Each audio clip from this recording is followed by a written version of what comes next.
Bonjour à tous et bienvenue sur la chaîne Techno 01net et bonne semaine à vous toutes et à vous tous. Et pour débuter cette semaine, on vous emmène dans le pays du virtuel. Ça s'est déroulé cette semaine à Laval, c'est Laval Virtual.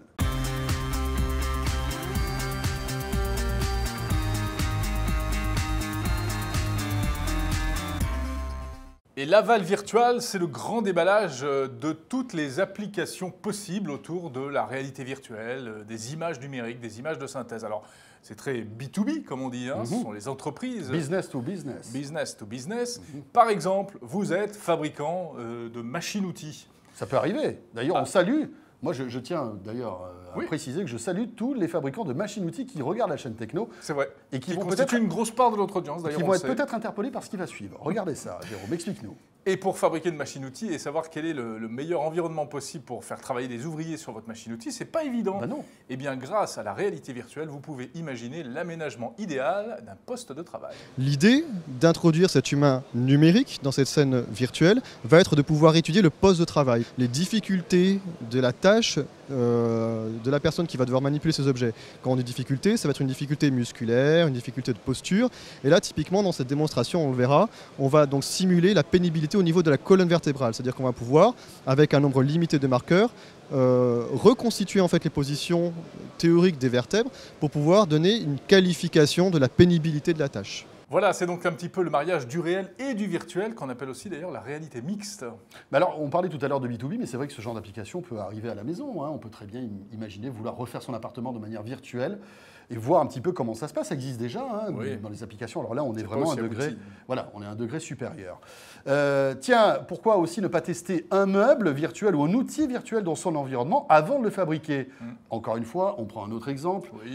Vous êtes un fabricant de sièges d'avion. Ouais, ça peut arriver. Ça peut arriver. Non, mais c'est vrai. Attends. Il y en a. Airbus, c'est français. Enfin, c'est européen. Donc, on peut imaginer que les sièges d'avion sont fabriqués en France. En tout cas, pour une partie. Et bien voilà, cet outil peut vous servir. Moi ici, vous voyez derrière un intérieur d'avion.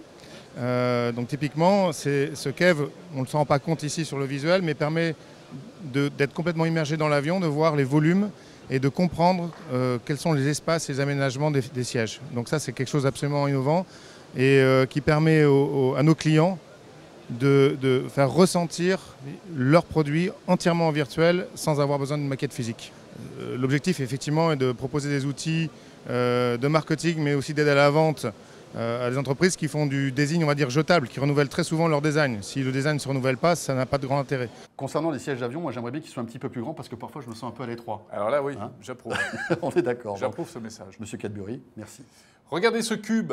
Alors ça, c'est une interface. C'est ce qui pourrait, par exemple, remplacer la souris pour manipuler des objets virtuels. Et oui, c'est vrai, quand on manipule des objets en 3D, c'est plus logique de pouvoir faire le tour, aller sur les côtés, etc. Donc là, on caresse le cube. Oh, c'est beau. Hein. C'est beau, hein, c'est pas mal. C'est presque sensuel, dis-moi. Oui, donc on a une interaction en 3D, en quelque sorte, d'un objet virtuel. Tout à fait. Pas mal. Application également pour l'industrie et pour certains métiers. Et puis on termine avec... alors ça nous concerne peut-être plus directement, nous, les consommateurs. Vous souhaitez acheter un véhicule, vous allez chez votre concessionnaire préféré, mais il n'y a pas la couleur qui vous intéresse. Zut, là je suis embêté. C'est ballot. Alors en général, il me sort le catalogue avec les différentes teintes disponibles. C'est pas bien. Mais on ne se rend pas trop compte. Non. Tandis que là, regardez, le monsieur pointe le véhicule avec son pistolet et une image avec la couleur qui vous plaît s'affiche sur l'écran. Voilà, c'est tout bête. Hein, mais il suffisait d'y penser. Il suffisait d'y penser. Maintenant, il faut que les concessionnaires s'équipent de ce genre de matériel. Oui, absolument. Voilà quelques-uns des innovations qu'on a pu découvrir à Laval pour ce Laval virtuel qui s'est déroulé la semaine dernière. Avec un reportage de Jean-David Duarte, qui nous a rapporté toutes ces belles images. Qui lui n'est pas virtuel, je tiens quand même à vous le préciser. La chaîne Techno 01net, toute l'actualité high-tech tous les jours. À demain. Salut à tous.